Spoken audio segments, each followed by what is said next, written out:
नमस्कार मित्रों, स्वागत करता हूं हमारे जेवी एनसीईआरटी मेड सिंपल के चैनल में। दोस्तों, आज के इस लेक्चर के माध्यम से हम लोग अपने मॉड्यूल सी को आरंभ करेंगे। मॉड्यूल सी का पहला यूनिट है यूनिट नंबर 20, जो कि बेस्ड है इंडियन फाइनेंशियल सिस्टम पे। तो आज हम लोग इसके कंसेप्ट को स्टडी करेंगे। तो दोस्तों, इस टॉपिक में क्या क्या हमें समझना है, इस चैप्टर में क्या क्या समझना है। पहले हम लोग टाइप ऑफ फाइनेंशियल सिस्टम को समझेंगे, फिर फेजेस समझेंगे कि फेजेस कौन कौन से हैं हमारे फाइनेंशियल सिस्टम के डेवलपमेंट में। उसके बाद दोस्तों हम लोग ग्लोबलाइजेशन फेज को समझेंगे, पोस्ट ग्लोबलाइजेशन फाइनेंशियल क्राइसिस को समझेंगे। तो ये सभी फेजेस को हम लोग समझने वाले हैं इस पार्टिकुलर चैप्टर के माध्यम से। दोस्तों, लेक्चर को शुरुआत करने से पहले मेरे जेआईवी के जो पेड प्लान है उसके बारे में बताना चाहता हूँ। बेसिकली ये एक पेड प्लान है जिसमें मैं आप लोगों को कम समय में कंसाइज नोट्स, एमसीक्यूज़, थ्योरी सभी कुछ प्रोवाइड कर रहा हूँ। बेसिकली मैं आपको चारों कंपलसरी सब्जेक्ट के theory videos, MCQ videos, theory PDF, MCQ PDF provide कर रहा हूँ और साथ साथ module wise quick revision session ही प्रोवाइड कर रहा हूँ। यदि आप इसका हिस्सा बनना चाहते हैं तो आपको 500 रुपीज़ में पर सब्जेक्ट का थ्योरी और वीडियोज़ मिलेगा और ₹200 में केवल पीडीएफ मिलेगा। और यदि आप चारों सब्जेक्ट के पीडीएफ और वीडियोज़ को परचेज़ करना चाहते हैं तो ₹1800 पड़ेगा और केवल वीडियोस पर पीडीएफ परचेज करना चाहते हैं तो 700 पड़ेगा। डिटेल जानकारी आप मुझे इस नंबर पर व्हाट्सएप करके प्राप्त कर सकते हैं। सबसे पहले हम लोग समझते हैं इस टॉपिक में कि क्या क्या फाइनेंशियल सिस्टम के कौन कौन से टाइप्स हैं, what are the types of financial system. तो दोस्तों, जो हमारा फाइनेंशियल सिस्टम है बेसिकली दो तरह का होता है, ठीक है। तो किसी भी इकोनॉमी के ग्रोथ के लिए कैपिटल फॉर्मेशन बहुत ज़रूरी है। कैपिटल एक सोर्स है, जहाँ से फंड का सोर्स है, जहाँ से कोई एंटरप्रेन्योर जो है रिस्क ले पाता है अपने बिजनेस एंटरप्राइज को सेट करने का और ऑपरेट करने का, ठीक है। तो कैपिटल दोस्तों अवेलेबल नहीं होता है एंटरप्रेन्योर के पास या बिजनेस के पास। तो कैपिटल उन लोगों के पास होता है जिनके पास बहुत ही वेल्थ है, ठीक है, जिनके पास सेविंग्स है। और जो पर्सन के पास वेल्थ होता है वो उसे क्या करना पड़ता है, उसे एंटरप्रेन्योर के पास अवेलेबल करवाता है, क्योंकि उनसे इन्वेस्ट कर सकते हैं सेविंग को। जैसे मान लीजिए कि इंडिविजुअल्स हो गए, फर्म्स हो गए, कॉर्पोरेट हो गया, गवर्नमेंट हो गया, ये सभी वेल्थ पोजेसर हैं, ठीक है। और ये इनको फाइनेंस की ज़रूरत पड़ती है गुड्स एंड सर्विस को प्रोड्यूस करने के लिए। यही सब चीज़ को हम लोग डिस्कस करेंगे। सबसे पहले टाइप ऑफ फाइनेंशियल सिस्टम की बात कर रहे हैं। तो किसी भी इकोनॉमिक्स में फाइनेंशियल सिस्टम को दोस्तों दो टाइप में क्लासीफाई कर सकते हैं आप। बेसिकली दो टाइप्स के होते हैं। पहले होते हैं इनफॉर्मल फाइनेंशियल सिस्टम और दूसरे होते हैं दोस्तों फॉर्मल फाइनेंशियल सिस्टम। तो जो इनफॉर्मल फाइनेंशियल सिस्टम होता है दोस्तों, वो उसका कैरेक्टरिस्टिक्स होता है कि रेगुलेशन नहीं होता है, इसमें ट्रांजेक्शन कॉस्ट कम होता है, प्रोसीड्यूर अनस्ट्रक्चर्ड होते हैं, ट्रांसपेरेंसीज होती है और दोस्तों अनस्ट्रक्चर्ड प्रोसीड्यूर और ट्रांसपेरेंसी होती है और लो डिफ़ॉल्ट रेट होता है। तो ये सभी हमारे इनफॉर्मल फाइनेंशियल सिस्टम की कैरेक्टरिस्टिक्स हैं। आपको मैं एग्जांपल दूं तो जैसे मान लीजिए कि कोई आदमी पैसा देने वाला है, ठीक है, साहूकार जिसे कहते हैं, ट्रेडर हो सकता है, रिलेटिव हो सकता है। तो ये हमारा एक एग्जांपल होगा। दूसरा एग्जांपल आप ले सकते हैं कि लोगों का एक समूह है जो कि एक एसोसिएशन की तरह काम कर रहा है या फंड के तरह एसोसिएशन ऑफ फंड की तरह काम कर रहा है, फंड प्रोवाइड कर रहा है। कोई पार्टनरशिप फर्म है दोस्तों, पार्टनरशिप फर्म है, वो उसके अंदर कुछ लोकल ब्रोकर्स हैं, ठीक है, कुछ नॉन बैंकिंग फाइनेंशियल इंटरमीडिएटरीज हैं, जैसे finance, investment, chit fund companies. तो ये सभी इनफॉर्मल फाइनेंस सिस्टम के पार्ट होते हैं। तो चूंकि ये इनफॉर्मल होते हैं और अनरेगुलेटेड होते हैं, तो ये जो सेक्शन है इसका अपना इंपॉर्टेंस है। पहले हुआ करता था इंपॉर्टेंस रूरल एरिया में और लेसर डेवलपमेंट ज्योग्राफी में इसका इंपॉर्टेंस हुआ करता था। यदि हम फॉर्मल फाइनेंशियल सेक्टर की बात करें तो फॉर्मल फाइनेंशियल सेक्टर में दोस्तों इसमें क्या होता है कि फॉर्मल फाइनेंशियल सेक्टर में हमारा presence of organise institutional and regulated system होता है, जो कि मॉडर्न स्फीयर ऑफ इकोनॉमी के नीड को सेटिस्फाई करते हैं, ठीक है। तो ये जो इनफॉर्मल था वो कहाँ पे था, वो विलेज और रूरल एरिया में है।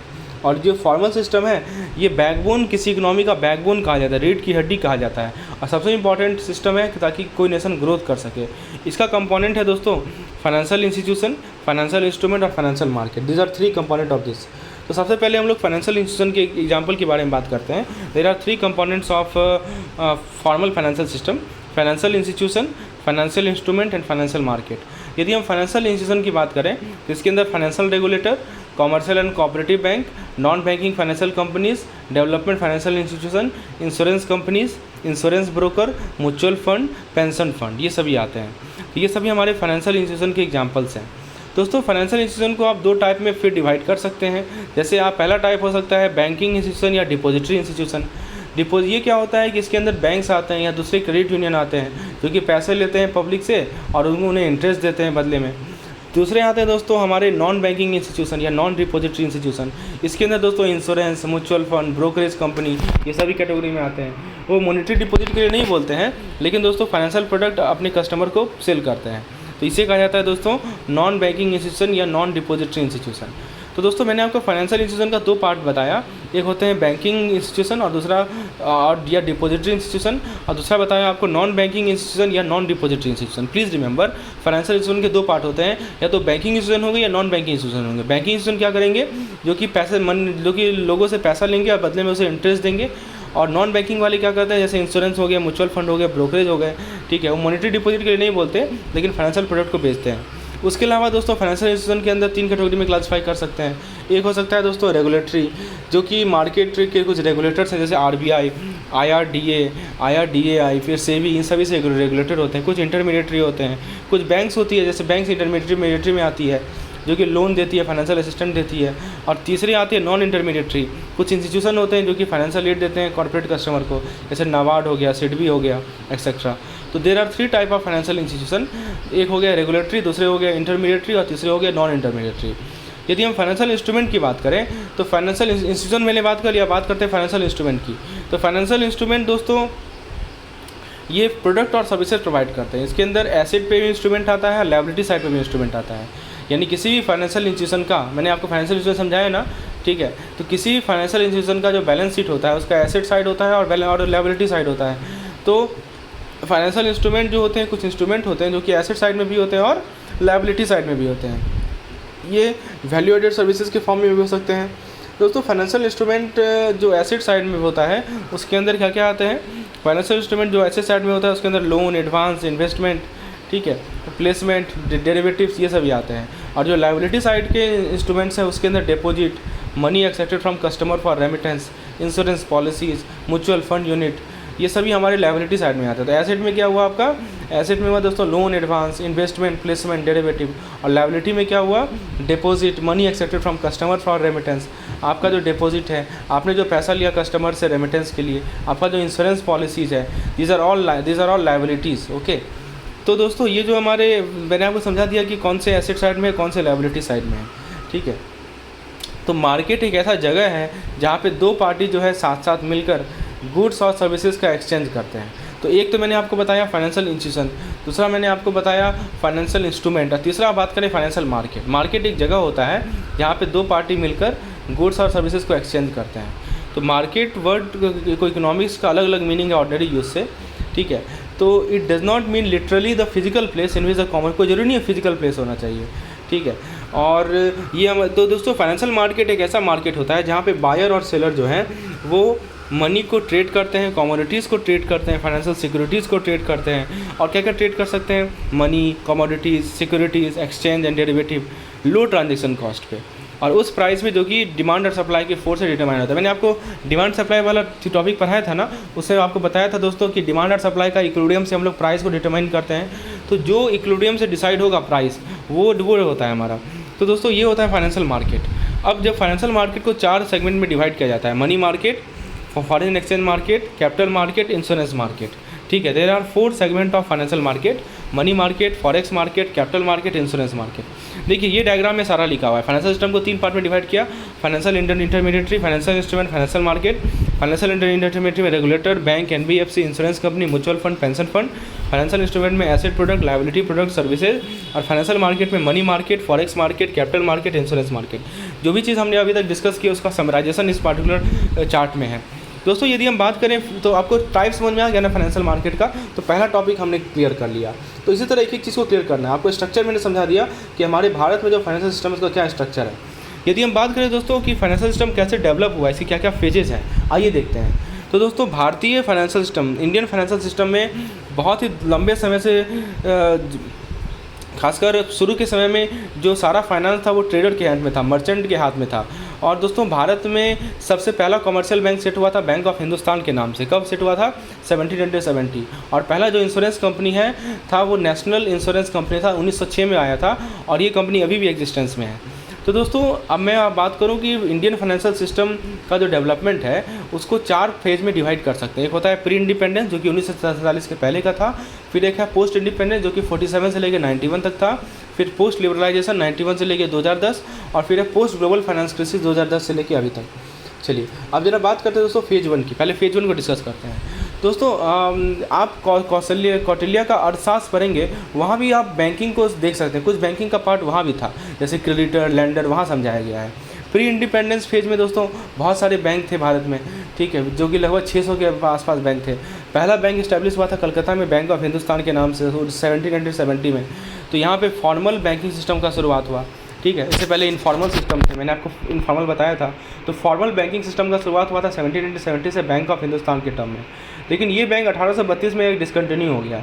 तो बहुत सारे बैंक थे जो कि हिंदुस्तान बैंक के बाद है, जैसे जनरल बैंक ऑफ इंडिया, उसके अवध कमर्शियल बैंक। फिर दोस्तों ये बैंक भी अभी भी कंटिन्यू नहीं करते हैं।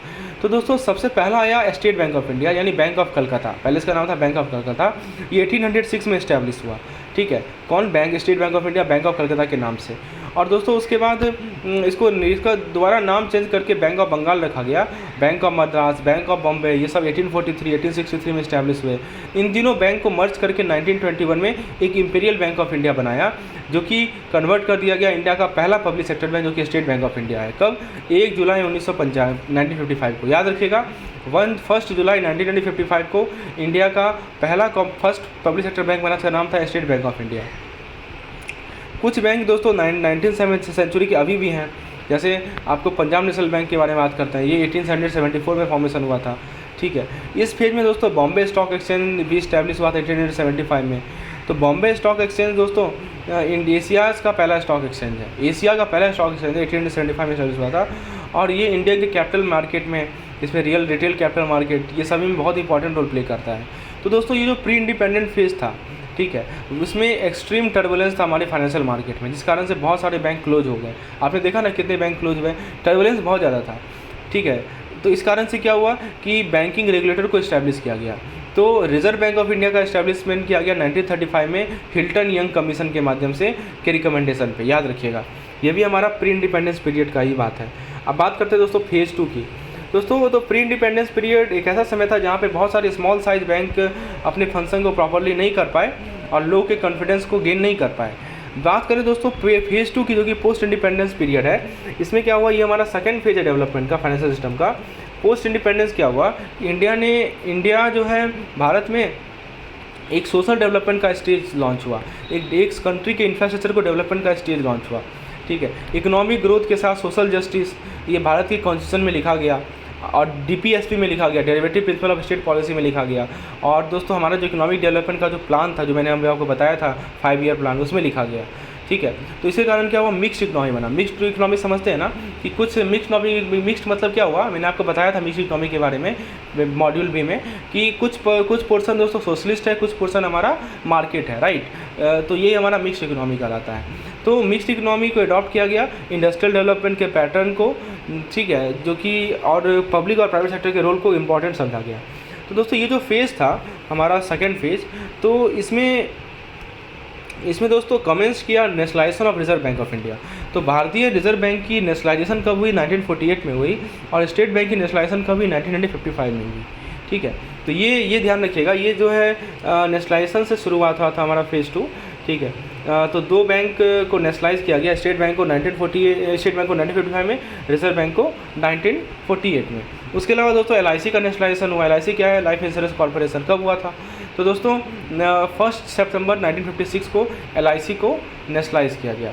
कुछ कंपनीज़ को 245 प्राइवेट इंश्योरेंस कंपनी को नेशनलाइज किया गया, तो जाके वो बना LIC, ठीक है। 245 प्राइवेट इंश्योरेंस कंपनी में नेशनलाइज। तो दोस्तों अब यहाँ पे सोशलिज्म का, हमें आपको 1947 के बाद की बात कर रहा हूँ कि सोशलिज्म बढ़ रहा था। बैंक फाइनेंस अभी भी जो है बहुत सारे लोगों के रीच से बाहर थे। मनी लेंडर बहुत ही एक्सप्लॉइटेटिव हो गए थे, बहुत ही ज़्यादा पैसा ले रहे थे, बहुत ही high interest rate, exorbitant interest rate पे लोन दे रहे थे। और जो गरीब लोग थे वो अभी भी बैंक लोन नहीं ले पाते थे, क्योंकि उनके पास कोलैटरल ही नहीं होता था। तो बैंक जो है वो सेलेक्टिवली क्या करते थे, लार्ज इंडस्ट्री और बिजनेस को लोन दे रहे थे। एग्रीकल्चर सेक्टर का बहुत ही ग्रोथ कम हो रहा था। तो इसके बाद क्या हुआ कि फिर सूखा आया दोस्तों 1965 में, 1966 में, और कंट्री को बहुत ही इंपोर्ट करवाना पड़ा फूड ग्रेन और फाइनेंस एड फ्रॉम ओवरसीज। तो ये जो टाइट सोशल कंट्रोल है बैंकिंग सेक्टर में लाने के लिए गवर्नमेंट ने क्या किया कि 14 प्राइवेट बैंक को नेशनलाइज किया 19 जुलाई 1969 में। तो भारत के 14 पब्लिक सेक्टर बैंक को, प्राइवेट बैंक को नेशनलाइज किया गया, और प्रत्येक बैंक का डिपॉजिट जो है 50 करोड़ से ज़्यादा था। और दोस्तों ये जो सोशलाइज बैंकिंग सेक्टर था इसमें 6 बैंक और नेशनलाइज किया गया जिनका डिपॉजिट 200 करोड़ से ज़्यादा था 1980 को। तो एक टेबल में आपको दिखाता हूँ कि किस बैंकों का नेशनलाइजेशन 69 में हुआ, किस बैंकों का नेशनलाइजेशन 80 में हुआ। Allahabad bank, bank of Baroda, bank of India, bank of Maharashtra, Canara bank, central bank of India, syndicate bank, UCO bank, UBI, union bank, PNB, Indian overseas bank, Indian bank, देना बैंक, ये सभी बैंक नेशनलाइज हुए थे 1969 में। और 1980 में Andhra bank, corporation bank, Punjab and Sindh bank, Vijaya bank, new bank of India, oriental bank of commerce, इन सभी का नेशनलाइजेशन हुआ 1980 में। ठीक है, तो ये बात को ध्यान रखिएगा। उसके बाद दोस्तों फिर क्या हुआ कि दूसरा कुछ और मेजर लिया गया गवर्नमेंट के द्वारा कि वो जीआईसी को सेटअप किया। जीआईसी क्या होता है? General insurance corporation. इन्होंने क्या किया कि 55 प्राइवेट जनरल इंश्योरेंस कंपनी को नेशनलाइज किया, ठीक है, और 4 public sector general insurance company बनाई। एक थे हमारे नेशनल इंश्योरेंस कॉर्पोरेशन लिमिटेड, एक ओरिएंटल इंश्योरेंस कॉर्पोरेशन लिमिटेड, एक ओरिएंटल इंश्योरेंस कॉर्पोरेटिव लिमिटेड, और उसके बाद दोस्तों चौथा है new India insurance corporative limited. उसके बाद दोस्तों बहुत ही बड़ा स्टेप लिया गया, आरआरबीज़ का सेटअप किया गया 1975 में। तो बैंक जो है रूरल पॉपुलेशन पे मेन फोकस था और फाइनेंशियल इंक्लूजन को प्रमोट करना था। आरआरबी का एस्टेब्लिशमेंट किया गया, ठीक है।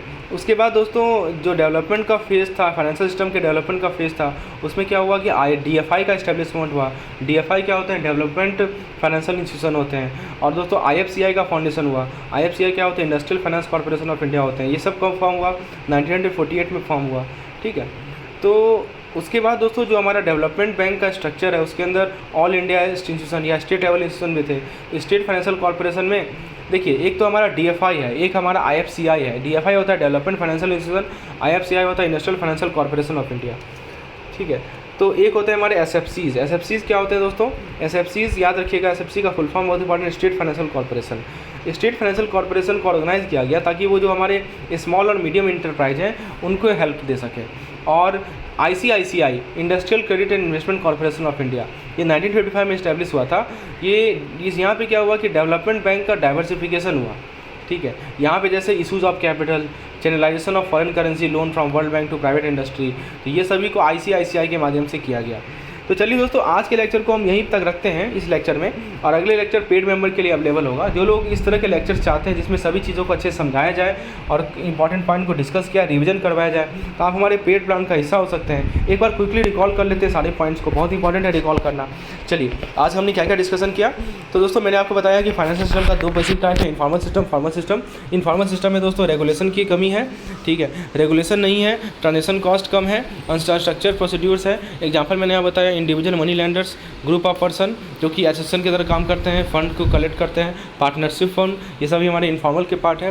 फॉर्मल में आपको बताया कि यहाँ पे ऑर्गेनाइज इंस्टीट्यूशनल और रेगुलेटेड सिस्टम होता है। मैंने आपको फाइनेंशियल इंस्टीट्यूशन के मैंने आपको इसे कंपोनेंट बताया रेगुलेटेड के, financial institution, financial instrument, financial market.